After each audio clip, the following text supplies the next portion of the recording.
ராமர் செய்த சிவலிங்கத்தை அனுமனே உடைச்சாருன்னு சொன்னா நம்புவீங்களா? ராவணனை கொன்ன பாவத்தை போக்க ராமேஸ்வரத்துல ராமர் சிவபூஜை செய்ய நினைச்சாரு.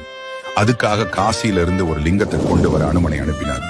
ஆனா நல்ல நேரம் முடிய போகுதுன்னு அனுமன் வர்றதுக்கு முன்னாடியே சீதாதேவி மணலால ஒரு லிங்கத்தை செஞ்சுட்டாங்க.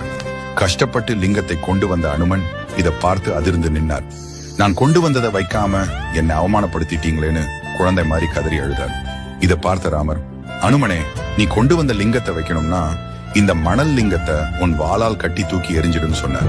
அனுமன் தன் முழு பலத்தையும் திரட்டி அந்த மணல் லிங்கத்தை வாளால் சுத்தி இழுக்க பார்த்தார்.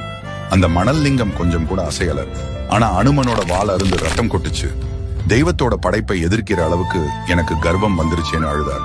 உடனே ஓடி வந்த ராமர் ரத்தம் வழிகிற அனுமனை நெஞ்சோட அணைச்சுக்கிட்டார். எந்த தப்பு செஞ்சாலும் பக்தனுக்காக இறங்கி வர்ற ராமரின் அன்பை பார்த்து வியக்கிறவங்க மறக்காம ஜெய் ஸ்ரீராம்னு கமெண்ட் பண்ணுங்க.